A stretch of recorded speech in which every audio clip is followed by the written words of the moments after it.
Hello friends, আশা করি তোমরা সকলে খুব ভালো আছো। আজকে তোমাদের সাথে শেয়ার করব মিষ্টি স্কুলে অ্যানুয়াল প্রোগ্রামের একটা ভিডিও।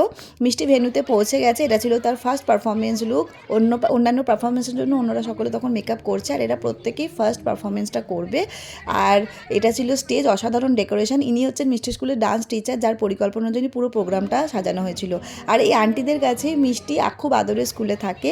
প্রদীপ প্রজ্বলনের মধ্যে দিয়ে অনুষ্ঠানটা সূচনা করা হলো। আর ফার্স্ট পারফরমেন্স ছিল সরস্বতী বন্দনা। দেবী সরস্বতী, যিনি শিক্ষার দেবী, তিনি শিল্পেরও দেবী, তাই তাকে আরাধনা করে তাকে প্রণাম জানিয়ে প্রথম অনুষ্ঠানটা শুরু করা হলো। আর প্রথম পারফরমেন্সটাই ছিল চোখ জুড়িয়ে যাওয়ার মতো। আর এখানে নাচ, গান, আবৃত্তি, অ্যাক্টিং সমস্ত কিছুই ছিল, এমনকি গিটারেরও পারফরমেন্স ছিল। আর ছোট্ট থেকে বড় প্রত্যেকেই খুব সুন্দর পারফরমেন্স করেছে, তোমরা দেখতে থাকো। মিষ্টি পড়ে পাল রোজারি স্কুল, যেটা ভীমপুরে অবস্থিত, তারকেশ্বর ভীমপুর, আমার বাড়ি থেকে 30 মিনিটের ডিস্টেন্সে। তো ছোট থেকে বড় সকলেরই ছোট ছোট পারফরমেন্স আমি তোমাদের দেখাবো, তোমরা দেখতে থাকো। তো মিষ্টি তার সেকেন্ড পারফরমেন্সের জন্য রেডি হয়ে গেছে। তখনও স্টেজেতে অন্যান্য পারফরমেন্স চলছে, এটা একটা অ্যাক্টিং পার্ট চলছিল।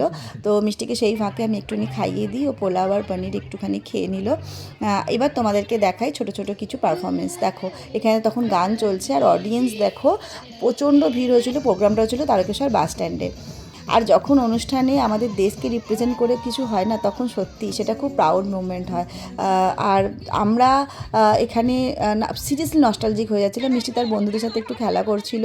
এগুলো আমার স্কুল লাইফের ফ্রেন্ড, যাদের সাথে ওখানে দেখা হয়। আর আমরা না সত্যি আলোচনা করছিলাম সেদিনকে, যে আমাদের স্কুলে আমরা যখন পারফর্ম করতাম, তখন এত সুন্দর হয়তো স্টেজ বা লাইট ছিল না, বাট নিজেরা আলপনা দিয়ে রুম সাজিয়ে, কাগজের নানা রকম জিনিস তৈরি করে রুম সাজিয়ে আমরা স্কুলের ক্লাসরুমে বা করিডোরে যখন পারফর্ম করতাম, বা স্পোর্টস ডেগুলো, সেগুলোই আমরা ওখানে সেই মুহূর্তগুলো বারবার মনে পড়ছিল আমাদের। তো মিষ্টির এখানে সেকেন্ড পারফরমেন্স চলছিল ফোক ডান্সের ওপরে। তো মিষ্টির সেকেন্ড পারফরমেন্সের পরে আমি ওকে থার্ড পারফরমেন্সের জন্য রেডি করে দিচ্ছিলাম। তখন প্রায় সন্ধ্যের দিক হয়ে গেছে। এটা ছিল ওর থার্ড পারফরমেন্সের লুক। তো স্কুলে যেহেতু তোমার টাইকোন্ডো শেখানো হয়, টাইকোন্ডোরও একটা ডেমো এখানে দেখানো হয়েছে। এবার দেখাবো সেই রোমহর্ষক মুহূর্ত, যেখানে স্কুলের টিচার নিজে পরিবেশন করছেন আবৃত্তি, এবং স্টুডেন্টরা পারফর্ম করছে। সেটা অসাধারণ ছিল, তোমরা একটু শোনো এবং দেখো। লিঙ্গ সাম্যে, শ্রেণী সাম্যে, দাঙ্গা ক্ষেত্রে, কুরুক্ষেত্রে, মা তুঝে সালাম। এবার চলে আসি সেই এন্টারটেনিং পর্ব, কারণ প্রোগ্রাম প্রায় শেষের দিকে। এবার একটু সংগুলো এন্টারটেনিং চলছিল। তো এখানে একটা খুব মজার দৃশ্য তোমরা দেখো। টিচার, স্টুডেন্ট, পেরেন্টস, কাউকে তোমরা আলাদা করতে পারবে না। ওই দেখো মিষ্টি মাঝখানে। এখানে প্রত্যেকে খুব আনন্দ করেছে, খুব মজা করেছে। আর এই মুহূর্তটা সত্যি ফ্রেমবন্দি করার মতো, কারণ স্টুডেন্টদের সাথে টিচাররা তাদের লাইফ নিয়ে, তাদের পড়াশোনা নিয়ে যতটা সিরিয়াস থাকে স্কুলে, ঠিক ততটাই আনন্দের মুহূর্তে তাদের সাথে বন্ধুত্বপূর্ণ সম্পর্ক রাখা। Thank you so much. আর এটা ওদের স্কুলে সবসময় দেখে এসেছে, টিচাররা সবসময় ওদের সাথে ফ্রেন্ডলি, মানে একদম বাচ্চাদের মতন মিশে পড়াশোনাই বলো, নাচ গান বলো, এই সমস্ত কিছুকে ওদেরকে উৎসাহ দেয়।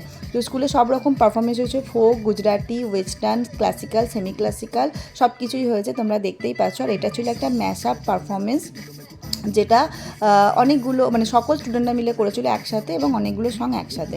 এবার আসি তোমাদের কাছে, যে যারা তোমরা মিষ্টিকে এত ভালোবাসা দিচ্ছ, প্লিজ ওর সাথে থেকো। ও যেন পড়াশোনা সামলে আর নাচকে প্র্যাকটিসের মধ্যে থেকে তোমাদেরকে এন্টারটেন করে যেতে পারে। তোমাদের ভালোবাসা যেন এইভাবেই পায়। ওকে এগিয়ে দিতে সাহায্য করো। তোমাদেরকে অসংখ্য ধন্যবাদ। আর হ্যাঁ, মিষ্টির কম্পিটিশানের ভিডিওগুলো অনেকেই চেয়েছো, আমি খুব চেষ্টা করবো তাড়াতাড়ি দেওয়ার জন্য। আর নাচের ভিডিও খুব তাড়াতাড়ি দেবো। তোমাদের স্কুলের অ্যানুয়াল স্পোর্টস আর প্রোগ্রাম কেমন কাটালে আমাকে অবশ্যই কমেন্টসে জানিও। এবার যে কথা না বললেই নয়, টিচার্স এবং স্টুডেন্টদের অক্লান্ত পরিশ্রমে যে 4-5 ঘন্টার প্রোগ্রাম আমরা সেদিন দেখেছিলাম, সেটা 4-5 মাসের পরিশ্রমের ফল। থ্যাংক ইউ ম্যাম, আপনাদের সকলকে। আপনারা বিশ্বাস করেছিলেন ওরা পারবে, তাই ওরা পেরেছে। এইভাবেই ওদেরকে আশীর্বাদ করুন, ওদেরকে এগিয়ে নিয়ে যান, উৎসাহ দিন। আপনারা সকলে ভালো থাকুন, এবং এই দিনটা ওদের মনের মণিকোঠায় সারা জীবন থেকে যাক।